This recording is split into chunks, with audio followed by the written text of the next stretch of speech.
So we're in Fresno, California. We just finished installing a Bradford White 50-gallon natural gas water heater. It's our model number and serial number. You can go to bradfordwhite.com and hit register. Give them your contact information and serial number, and they'll get your warranty going. Up at the top, we gave you brand new shutoff valves. So we got copper coming out of the wall, and got a brand new Watts 3/4 inch full port quarter turn ball valve, so quarter turn on and off. And then a Falcon stainless steel connector down to a brass extension at the bottom. Over on the hot side, there's no valve required. So you've got just a Falcon stainless steel connector. There's an adapter back there, a brass adapter, and these are all press fittings that we used in there. Falcon stainless steel connector down to a brass extension. Then of course your relief valve comes with the unit, temperature and pressure. Safety relief valve here, so too much builds up, this will pop off and drain to the backyard. Got a union here, and then hard piping over to your existing stub in the wall. This is all ours, they're all press fittings, and there's typically never, well actually there's never any water in this line unless something goes on and this pops off, then this will drain out. Upper third we have adjustable straps. Lower third we have adjustable straps. Venting is new all the way up to that top piece. That top piece is yours. And then that piece of pipe is brand new. That adjustable fitting right there is new. Kind of a funky angle, but they put this bucket, it's 17 off the wall, and then it's all the way over to the side of the platform. You can see the water heaters were kind of limited because this pump had to go back in, and so the distance from here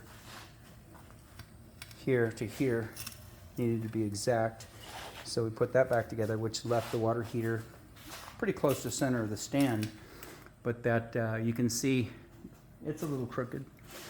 It was even worse when we got here, but the old one was, but you can see, you know, compared to the sidewall, that's pretty crooked. We typically don't do stuff like that, but otherwise what we'd have to do is come out, put a 90, adjustable 90, another adjustable 90, another adjustable 90, just to get around the water piping that's coming out of the wall.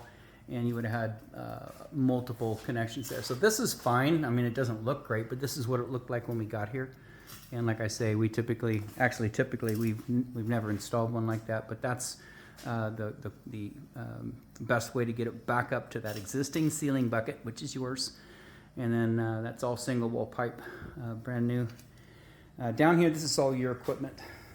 Well, let me get the gas first. So we give you a brand new gas shutoff valve, brand new gas supply line, and then of course a T and a drip leg there. That's, in theory, it's supposed to catch all the debris that's in the gas. And PG&E would tell you there's no debris in their gas, but some cities want it, some cities don't, some don't care anymore.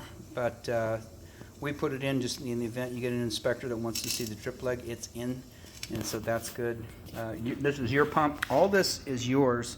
The only thing that we've done is approximately right here. This is all your piping that comes through and up. This is your check valve. This is your shutoff valve. Everything down to here. This is all brand new coming out of the tank. You've got a 3/4 by 4 brass nipple, 3/4 by 1/2 T, and then a drain valve that you can drain your water heater with.